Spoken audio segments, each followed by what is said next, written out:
isso aí é porque o ensino teológico é uma coisa, eles fazem mais pela lógica. Agora, tanto Moisés como Elias, eles também foram arrebatados. Enoque e Elias foi arrebatado. E a Enoque não apareceu mais, mas o Elias apareceu lá em São Mateus 17, junto com Moisés. Não foi com Enoque, junto com Moisés, e apareceu conversando com Jesus. Então o irmão Brana, ele fala que a Bíblia ela tem a tipologia e tem a numerologia. É a maneira que ele via a Bíblia e conseguia explicar. Porque a Bíblia diz assim, tudo que Salomão diz, tudo que já foi. Tudo que acontece hoje já aconteceu há outro tempo. E Deus pede conta do que se passou. Então, Paulo, lá em 1 Coríntios 10, diz assim, tudo ficou escrito para aviso nosso. O que aconteceu com outros acontece de novo, porque o ser humano é o mesmo em qualquer tempo. Só acontece as mesmas coisas, mas em tempos diferentes. Então, Moisés, ele morreu e depois ele ressuscitou. O anjo veio e ressuscitou Moisés e levou ele. A irmã Brana diz que Moisés simboliza os crentes, o povo de Deus que morre e depois ressuscita. E Elias representa o povo que está vivo e arrebatado. Para cumprir lá o que está lá em 1 Coríntios 15. Não é? A trombeta soará e os que dormiram em Cristo ressuscitam primeiro e nós que estivermos vivos seremos transformados junto com eles e subiremos a encontrar o Senhor. Por isso que apareceu Moisés e Elias ali, que Moisés representa a igreja que dorme, né? Mas que tem o poder vivificador e ela ressuscita e vai embora. Isso a contragosto do diabo. Porque lá na carta de Judas diz que Satanás foi, quando Moisés morreu ali, o diabo foi lá para pegar, diz, agora ele não morre, ele é meu. No Velho Testamento não tinha direito de ressuscitar. Mas o anjo do Senhor, provavelmente Gabriel, chegou lá, levantou Moisés, né, trouxe ele de volta, e aí, quando levantou ele, aí falou. Satanás chegou e não queria, o anjo disse, que o Senhor te repreenda. Aí só falou que ele levou Moisés embora. Então essa é a vida, a morte e a ressurreição da igreja. E o Elias representa aquele povo que está aí peregrinando, de repente, Deus leva embora. É os vivos que não vão ver a morte. Agora o Enoque, ele é o tipo, o irmão Brano fala que o Enoque, ele é o tipo perfeito da noiva. Tipo perfeito assim, que eles estão vivendo uma vida, como estávamos falando aqui na palavra, na obediência, e eles então vão desaparecer. Esse é o arrebatamento no final. Eles serão tirados para não ver a morte. Eles não vão ver a morte. Então ele é o tipo perfeito da igreja noiva no final. Que os que estiverem vivos seremos transformados e subiremos. Quer dizer, então não vai ver a morte. Agora o Elias, ele volta com Moisés lá no tempo da tribulação para Israel. E depois deles pregarem lá e salvar os 144 mil, eles vão ser mortos. Moisés e Elias é morto. Lá em Apocalipse 11, fica 3 dias e meio morto. Eles dizem que eles não permitem nem ele ser sepultado, que é para fazer festa, para fazer glória, porque Moisés e Elias vai estar aterrorizando o mundo na época. Aquelas pragas que teve no Egito, vai ter tudo de novo. Moisés vai trazer tudo de novo no mundo. E não vai ser só no Egito, vai ser no mundo todo. Vai ser Moisés, Elias e os 144 mil. Isso, e os 144 mil é os que vão ser salvos. Quem tem o poder é Moisés, de trazer praga. E quem tem o poder de fechar para não chover 3 anos e meio, vai ser Elias. Então não vai ter chuva, vai ser um tempo de calamidade na terra. Entendeu? 3 anos e meio sem chover e praga para tudo quanto é lugar no mundo. Já está tendo e vai ter muito mais, porque vai ser coisa visível. Então, pastor, Enoque já tinha um corpo teofânico? Não, o Enoque era uma pessoa normal, igual nós mesmos. Só que Enoque agradou tanto a Deus, agradou tanto que Deus o trasladou. Quer dizer, levou ele, Enoque, e ele é o tipo da igreja noiva que é arrebatado, que desaparece. Entendeu? E ninguém foi... Mas ele não foi transformado, não, pastor? Eu não sei como que... porque para Deus não tem impossível. Né? Então é coisa sem explicação. Porque a gente sabe que para viver lá no paraíso é num corpo celestial. teofânico. E o corpo de glória mesmo é o corpo glorificado, é lá depois do milênio. Jesus teve porque ele completou a obra, ele é o primeiro da ressurreição. Quando ele levantou da sepultura, ele estava num corpo glorificado e subiu. Para ele, isso aí foi possível. Então, eu não sei se Enoque já está no glorificado, está no celestial ou está no físico. Então, a gente não sabe. A gente só sabe assim que o Elias também foi levado no corpo físico e como que ele está. Entendeu? Ele apareceu num corpo teofânico junto com Moisés ali com Jesus. Mas ele vai ter que voltar para morrer. E para voltar e morrer, ele tem que estar no corpo físico. Entendeu? Então são coisas misteriosas. Só que isso aí é uma coisa para a gente crer e pronto. Entendeu? E deixa Deus resolver como que ele está fazendo isso aí, a gente não sabe. Agora o Enoque, ele é assim, ele é o símbolo, inclusive está lá em Judas, lá, eis que Enoque vem com milhares dos seus santos, né, com milhares de santos. Então mostra que o Enoque, ele é o tipo da noiva perfeita, que morreu, ou melhor, que tá andando aqui, né, e ela vai ser transformada num abrir e fechar de olhos e vai desaparecer no final, sem ver a morte. Enoque não viu a morte. É o único homem que não viu a morte. Até Jesus viu a morte. Só que a morte não dominou ele, porque ele é eterno. Né? Então ele nos representou, salvou a gente e ele é glorificado do mesmo jeito depois. Agora o Enoque nunca morreu, então é um mistério muito grande. Até perguntaram ao irmão Brana, e Enoque? Fala alguma coisa sobre Enoque. Ele diz, essa também é uma pergunta que eu tenho na minha mente. Está vendo? O próprio irmão Brana, essa é uma pergunta que eu tenho na minha mente. E Enoque, como que está? Onde é que ele está? Entendeu? O que aconteceu? Então são coisas misteriosas.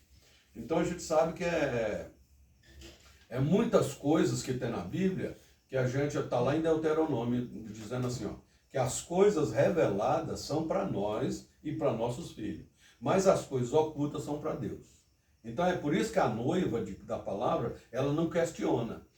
Entendeu? Porque se você for questionar, você começa a querer entrar na lógica. O questionamento é lógica. Escuta, como é que é isso? Aí depois que explica tudo 100%, aí a pessoa diz, tá, mas mesmo assim não acredita. Entendeu? Porque o intelectual, a parte intelectual, ela não é tudo. Ela é uma parte só. A parte verdadeira é a fé. O justo viverá pela fé. Se você crê no sobrenatural, vamos dar um exemplo aqui. A gente está falando de arrebatamento, a igreja trabalha, vamos ser arrebatados. Agora me prova isso aí para você ver. Me prova que você vai ser arrebatado.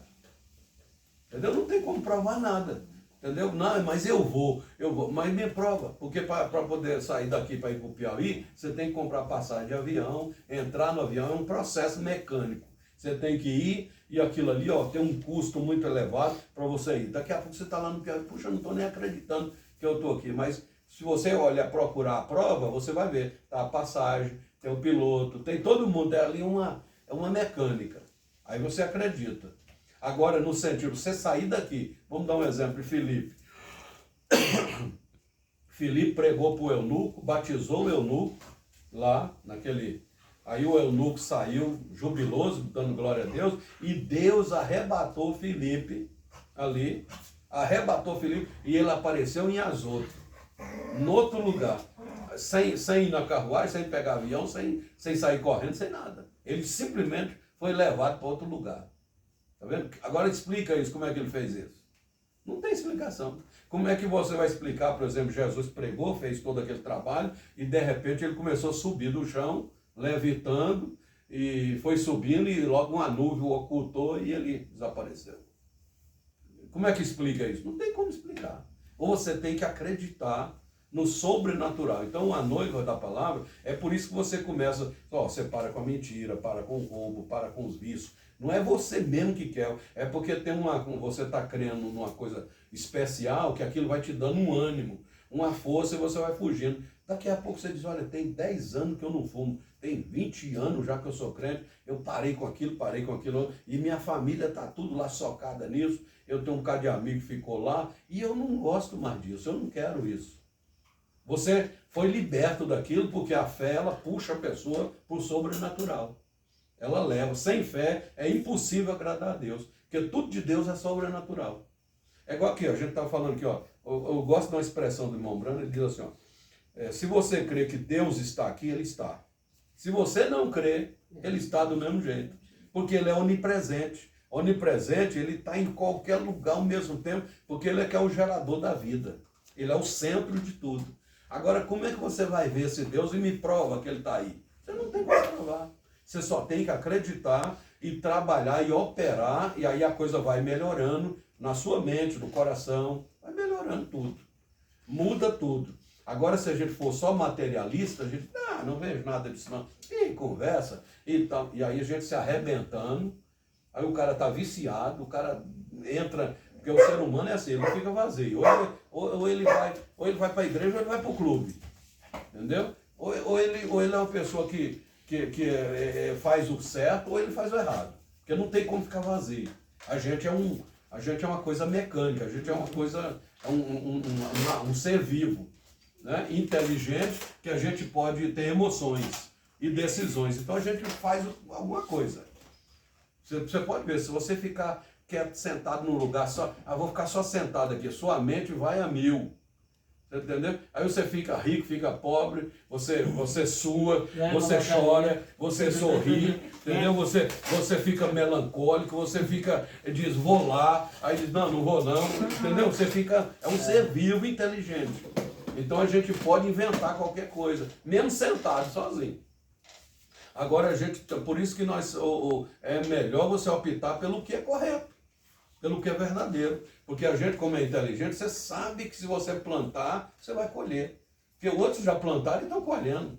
Aí você sabe que você vai também fazer. Mas você pode chegar e dizer assim, não, eu vou esperar o outro plantar lá, depois estiver já colhendo, eu vou lá para fazer uma visitinha. Então a gente pode inventar qualquer coisa, o ser humano é inteligente.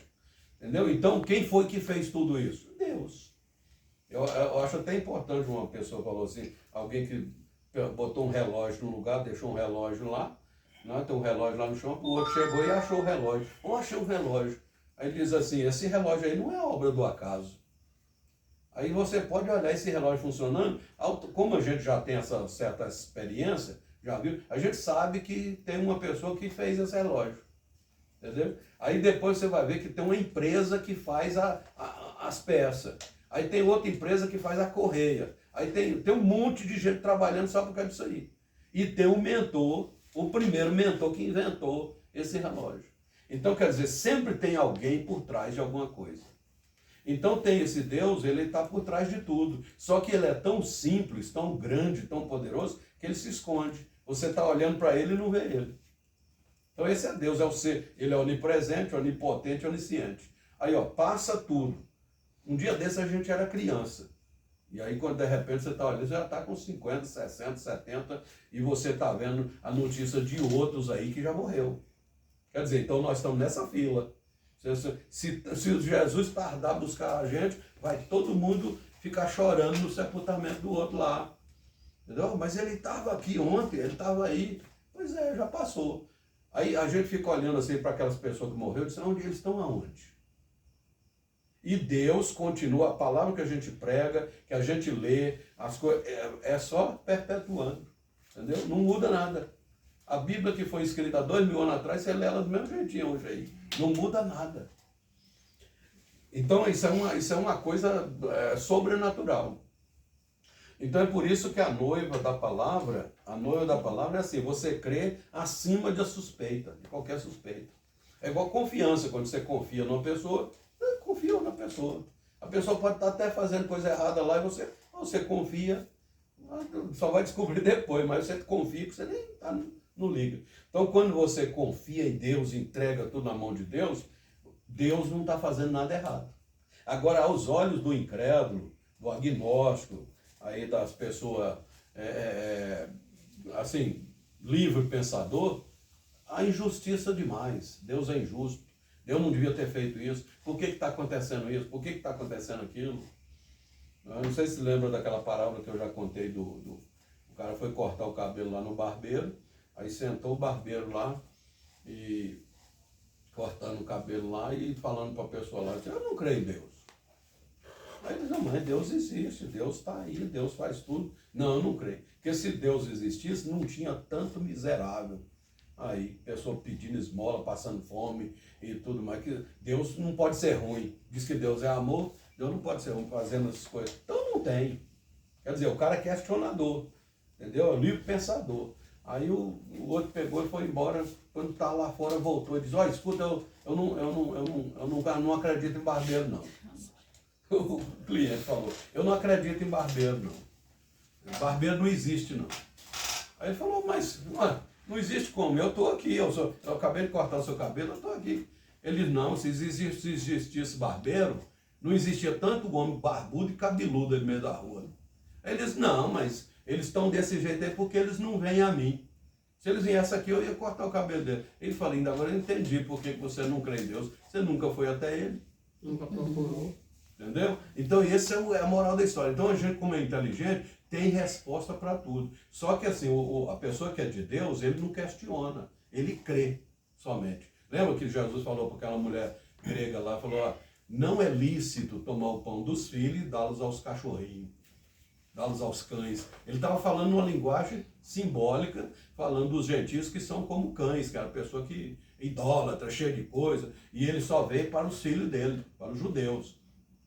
A mulher, se fosse um da gente ali naquela hora, a gente ia ficar logo aborrecido. Né? Eu falei: isso aí que é o pregador que está salvando gente, eu estou com a necessidade, ele está me chamando de cadela. Entendeu? Então tem pessoa que já leva para o lado errado, aí se perdeu. Mas a mulher não, ela tomou, foi mais humilde ainda. Ela disse: mas os cachorrinhos também comem da migalha que cai da mesa do Senhor. Tá vendo? Isso é humildade. Aí Jesus disse: mulher, grande é a tua fé. É isso aí o segredo. É você crer no sobrenatural para você conquistar o que você quer. Entendeu? E lutar por isso. Aí ela foi curada, a filha dela foi curada. A mulher do fluxo de sangue, qualquer cura, qualquer milagre é assim. Jesus diz: você crê? Se crê, você vai receber. Crer é acima da suspeita. Você não tem que ficar inventando. Não, mas não é bem por aí. Não é bem assim. Não, o pastor falou, o pai falou, a mãe falou, mas eu não vejo assim. Então você vai se dar mal. Porque tem